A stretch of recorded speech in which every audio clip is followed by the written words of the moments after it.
বৃষ্টির মাঝে ফুটবল বাঙালি জাতির সবচেয়ে বড় ইমোশনগুলোর মধ্যে নিশ্চিতভাবেই একটা। বৃষ্টি এলেই একটা বল আর দুজন বন্ধু নিয়ে মাঠে নামেনি এমন বাঙালি খুঁজে পাওয়া হবে তাই। অবশ্য বিকেএসপির এই ফুটবল শুধুই মজার জন্য খেলা না, বরং গোল ও ছক্কার ফুলঝুরি প্রোগ্রামের চূড়ান্ত রাউন্ডের। সারা দেশে চলা ট্যালেন্ট হান্ট প্রোগ্রামের ফাইনাল ছিল শনিবার। ঝুম বৃষ্টিও আটকাতে পারেনি তা, এমনকি বৃষ্টির ভেতর ক্রিকেটও চলেছে। সেখানে সেরা 6 হিটাররা মেরেছে 83 মিটারের চেয়েও বড় ছক্কা। নিশ্চিতভাবেই এমন বৃষ্টিতে বাসায় কাঁথামুড়ি দিয়ে ঘুমাতে আরাম লাগবে, কিন্তু খেলোয়াড়রা যখন মাঠে তখন একজন যোগ্য সংগঠকের বাসায় বসে থাকা কি সাজে? তুমুল বৃষ্টি উপেক্ষা করে বাফুফে সভাপতি তাবিথ আওয়াল পৌঁছেছেন সাভারের বিকেএসপি। গোল ও ছক্কার ফুলঝুরিতে বিজয়ীদের পুরস্কার তুলে দিয়েছেন তিনি। জানালেন আরও বেশি ফুটবলার পেতে ক্রীড়া শিক্ষা প্রতিষ্ঠান আর ফুটবল ফেডারেশন কাজ করবে একসঙ্গে। আমরা সবসময় গর্বিত যে বিকেএসপি থেকে এর আগেও অনেকগুলি ফুটবল প্লেয়াররা ক্লাব এবং ন্যাশনাল টিমে উঠে এসেছিল।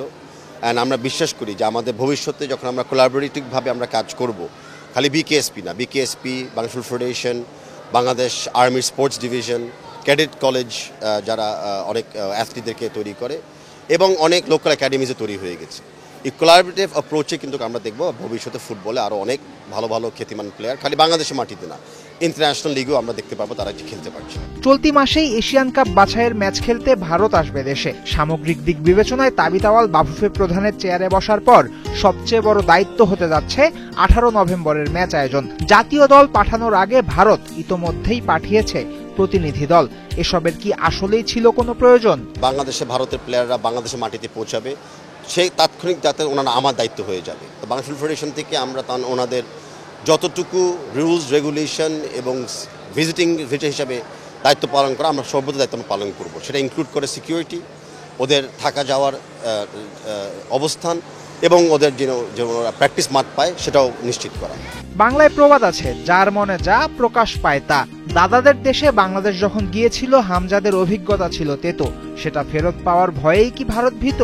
হতে পারে, তবে বাফুফে বসের উত্তর শুনে ভারত ম্যানেজমেন্টের দুশ্চিন্তা কমবে, সাথে ওদের বিবেকেও কি খানিক আঘাত লাগবে। যে আমাদের যে বাঙালি কালচার, যেটা আমাদের বাঙালি কালচারটাকে আমরা সবসময় হাইলাইট করব। আমরা বিশ্বাস করি যে ধরনের নেতিবাচক আচরণ আমরা অন্যদের দেশে পেয়েছিলাম, সেটা প্রমাণ করে যে বাংলাদেশ এখন খুবই একটা ট্যালেন্টেড টিম। বাংলাদেশ একটা থ্রেট। তো বাংলাদেশি দলকে ওরা যত রকমের সাইকোলজিক্যাল এবং অন্য কৌশল ব্যবহার করতে পারে তারা ব্যবহার করে। আর আমরা বিশ্বাস করি আমাদের নিজস্ব ট্যালেন্টের উপরে, আমাদের টিমের উপরে, আমাদের দলের উপরে।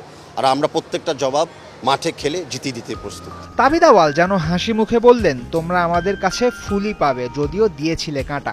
বাংলাদেশ বিসর্জন দেবে না নৈতিকতা। এখন দায়িত্ব ফুটবলারদের। সভাপতির আস্থার প্রতিদান দিয়ে হোম ক্রাউডের সামনে জিততে হবে ম্যাচটা। ফয়সাল হাবিব, ৭১।